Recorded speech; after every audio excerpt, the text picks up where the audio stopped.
Welcome back ناظرین. Break میں جانے سے پہلے ہم گفتگو کر رہے تھے بامبے میں ہونے والے واقعہ کا، جس کی تمام ذمہ داری جو ہے وہ پاکستان کے اوپر ڈالی جا رہی ہے. این ڈی خان صاحب، انڈیا نے ایک لسٹ دی ہے. ایک تو وہاں پہ جو چیز ہوتی ہے سب سے پہلے جناب الزام ڈال دیا جاتا ہے کہ پاکستان اتنے سینئر لوگ، پرائم منسٹر، ان کے فورن منسٹرز، وہ انتظار بھی نہیں کرتے کہ ایک انڈیپینڈنٹ جو ہے ٹیم جائے، ان کے انویسٹیگیٹ کریں، ہمیں بتلائیں. انہوں نے ایک لسٹ دے دی ہے. وہی سوچ رہے ہیں جیسے مشرف کی حکومت تھی، 600 آدمیوں کو اٹھا کے دے دیا، جس میں ملک کی جو بیٹی تھی ڈاکٹر عافیہ بھی تھی. اسی طرح یہ حکومت بھی یہ کرے گی کہ جس کا نام دیں گے اٹھا کے ان کو دے دے گی. کس طرح مطلب ہم ایسا کر سکتے ہیں کہ بلیک میل ہوتے رہیں اور جو لسٹ ہم کو تھمائی جائے ہم ان لوگوں کو ان کو ہینڈ اوور کر دیں؟ بیک صاحب، پہلے تو ہندوستان کو یہ اپریشیٹ کرنا چاہیے کہ مشرف ایرا اینڈ ہو چکا، ختم ہو گیا ہے جی، اور یہاں ایک نیو ایرے کی بگننگ ہو گئی ہے. اور اس وقت پارلیمنٹ پاکستان کے پاس ہے، وہ پارلیمنٹ ساورن ہے، انڈیپینڈنٹ ہے، اور کسی وقت بھی وہ پارلیمنٹ بلائی جا سکتی ہے. میرا خیال ہے 2-4 دن میں شاید ہے، عید کے بعد بلایا بھی ہے سیشن اس کا، اور کوئی ایک ریزولوشن یونانیمسلی پاس ہو سکتا ہے پاکستان کی پارلیمنٹ سے اس سچویشن کے اوپر. دیکھیں، ایک بات ہندوستان کو نہیں بھولنی چاہیے کہ یہ 2008 اور 2009 کا پاکستان ہے، جہاں تمام سیاسی پارٹیاں، تمام سیاسی قوتیں متحد ہیں، اور یہ ملک جو ہے پورا ایک جگہ پر متحد ہو گیا ہے. پہلے تو وہ یہ اپریشیٹ کریں کہ اب چینج آ گئی ہے پاکستان کے. دوسرے یہ ہے کہ انہیں سبجیکٹو لاجک سے نکل کر آبجیکٹو لاجک پر آنا چاہیے.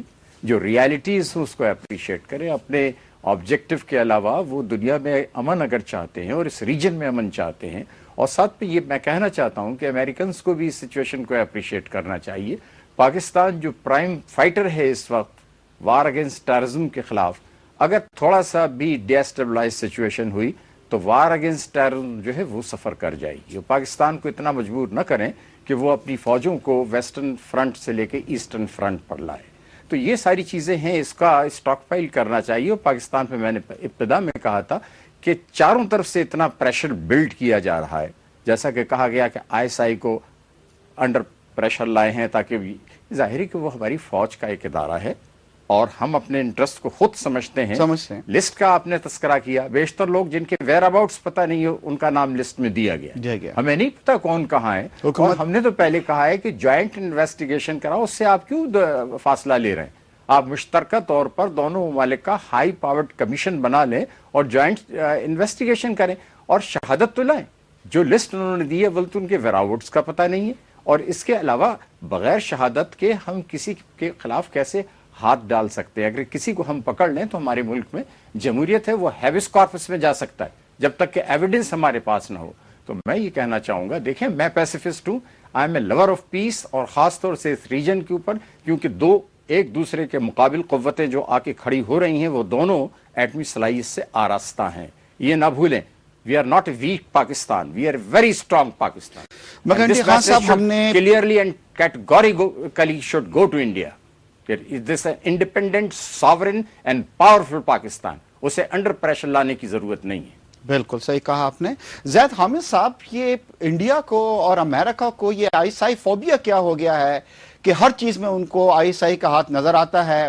افغانستان کے اندر جو انڈین ایمبیسی کے اوپر دھماکہ ہوا اس میں ISI کو ڈال دیا گیا.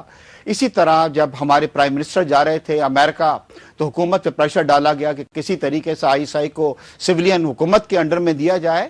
تو یہ کیوں ہمارے ISI کے پیچھے پڑے ہوئے ہیں؟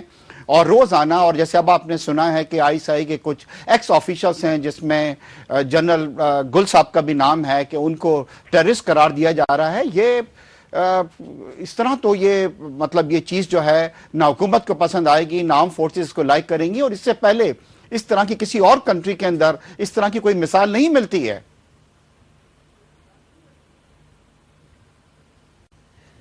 دیکھیے صاحب، امریکہ جب کسی ملک پر حملہ کرنے جاتا ہے اس سے پہلے سائیکولوجیکل وارفیئر، میڈیا وارفیئر، ڈس انفارمیشن وارفیئر کے ذریعے اس نے پوری دنیا میں ایک جھوٹ پھیلانا ہوتا ہے. ہم اس کی 2 مثالیں دیکھ چکے ہیں. جب یہ افغانستان پر گئے تو انہوں نے 9/11 کا بہانہ بنایا کہ افغانستان میں رہنے والے لوگوں نے 9/11 کیا ہے، جس کا کوئی ثبوت آج تک نہیں ملا. اور دوسرا عراق کے حوالے سے جب انہوں نے ویپنز آف ماس ڈسٹرکشن کی بات کی، اس سے بڑا جھوٹ کبھی جنگی تاریخ میں نہیں بولا گیا کہ جس کی بنیاد پر انہوں نے عراق پر حملہ کیا 15 لاکھ عراقی شہید ہو چکے ہیں, 40 لاکھ مہاجر ہو گئے ہیں آس پاس کے ممالک میں, اور اتنا بڑا اسلامی ملک تباہ برباد ہو گیا. ایک جھوٹ پر بنیاد بنا کر ایک کیس انہوں نے اس طرح بلڈ کیا. اب یہ پاکستان پر آنا چاہتے ہیں. پاکستان پر ان کو اور کوئی ایشو نہیں مل رہا اس وقت کہ کس طریقے سے پاکستان پر بہانہ بنا کر یہ حملہ کر سکیں یا ایک انٹرنیشنل کولیشن بنا سکیں. پاکستان نے پرٹیکولرلی ISI نے 2007 کے درمیان وہ سارے کھیل دیکھ لیا تھا, کاؤنٹر کرنا شروع کر دیا تھا کہ جو CIA اور را افغانستان سے بیٹھ کر پاکستان کے خلاف کر رہے ہیں. بلوچستان لبریشن آرمی میں جو ان کی انوالومنٹ تھی, تحریک طالبان پاکستان, بیت اللہ مسعود یا ملا فضل اللہ کو جس طرح یہ سپورٹ کر رہے تھے, اور کس طرح CIA پروٹیکٹ کر رہی تھی ان تمام دہشت گردی کی کیمپین کو جو پاکستان کے اندر 2007 میں اور 2008 کے شروع میں جو آج بھی جاری ہے, جس طرح CIA اس کو پروٹیکٹ کر رہی تھی. یہاں پر تصادم شروع ہوا تھا ISI اور CIA کا. اس وقت جو کچھ پاکستان کے خلاف ہو رہا ہے اس کو ایکچولی بریک ڈاؤن کر سکتے ہیں آپ اسمالر کمپوننٹس میں, جو ISI کو کنٹرول کرنے کی CIA کی اٹیمپٹ ہے. اسی کے لیے رجیم چینج کا پلان کیا گیا, اسی لیے جنرل مشرف کو ہٹایا گیا, کیونکہ اپنے دور کے آخری حصے میں ان کو یہ احساس ہونے لگا تھا کہ جو ریلیشن شپ انہوں نے امریکہ کے ساتھ رکھے ہیں اس کی بڑی بھاری قیمت خود ان کو بھی دینی پڑے گی, اور پاکستان تو دے ہی رہا تھا. لیکن جس وقت جنرل مشرف نے کچھ چیزوں پر ریزسٹ کیا تو امریکنز نے یہ فیصلہ کیا کہ ان کو تبدیل کر کے ایک رجیم چینج کر کے ایک ایسی گورنمنٹ لائی جائے یہاں پر کہ جو امریکن انٹرسٹ کو پروٹیکٹ کرے گی اور ان چیزوں کو ریزسٹ نہیں کرے گی جن کو ISI ریزسٹ کر رہی تھی. یہ کھیل بہت پہلے ڈیفائن ہو چکا ہے کہ ISI چونکہ پاکستان کی سیکیورٹی اسٹیبلشمنٹ کی سینٹر آف گریوٹی ہے, آپ ISI کو نیوٹرلائز کر دیں, آپ ISI کے فنڈز کاٹ دیں, ISI کے ونگز کو کلوز کر دیں, ISI کا DG کو کنٹرول کریں, اس کے ڈپارٹمنٹس کو کنٹرول کریں, تو پاکستان کی سیکیورٹی اور ڈیفنس کو اتنا کمزور کر دیا جائے گا کہ اس کے بعد ان کے لیے لٹرلی واک اوور ہوگا پاکستان میں داخل ہونا. ہماری مسلح افواج کی آئیز اینڈ ایئرز ہیں, آنکھیں اور کان ہماری انٹیلیجنس سروسز ہیں جس کی لیڈ ISI کے پاس ہے. So understand the game. ہمارے خلاف ایک جنگ کا محاذ بنایا جا رہا ہے, ہم پر لو انٹینسٹی اور میڈیا وار مسلط کی جا چکی ہے. ان سب کا مقصد ہے ہمارے نیوکلیر ایسٹس کی طرف آنا, اور اس کے لیے پاکستان میں ایک دہشت گردی کی کیمپین بلڈ کرنی ہے جو یہ جسٹیفیکیشن کریٹ کر سکے کہ پاکستان دہشت گردوں کے ہاتھ میں جا رہا ہے, لہذا پاکستان پر حملے کیے جائیں گے. اس کے لیے دہشت گرد بھی تیار کیے جا رہے ہیں, اور ساتھ ساتھ پاکستان کی اس سیکیورٹی اسٹیبلشمنٹ کو تباہ کرنے کی کوشش کی جا رہی ہے جو اس ساری کیمپین کو ریزسٹ کر رہی ہے. ISI اس وقت ان کا سب سے بڑا ٹارگٹ ہے, اور پاکستان کی نیشنل سیکیورٹی اسٹیبلشمنٹ میں اگر ISI کمپرومائز ہو گئی تو ان کا کھیل مہینوں یا سالوں کا نہیں دنوں کا رہ جائے گا.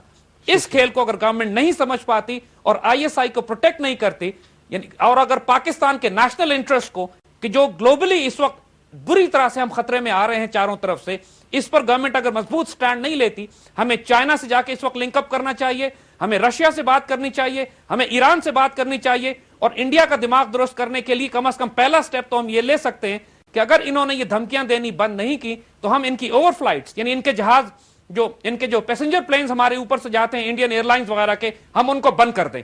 اس کے نتیجے میں ان کو ایک بہت سٹرونگ میسج ملے گا کہ اگر یہ پاکستان کے خلاف یہ خرافات اور جھوٹ بولنا بند نہیں کریں گے تو بحیثیت قوم ہم اکٹھے ہو کے ایک سالڈ رسپانس دیں گے ان کو. شکریہ.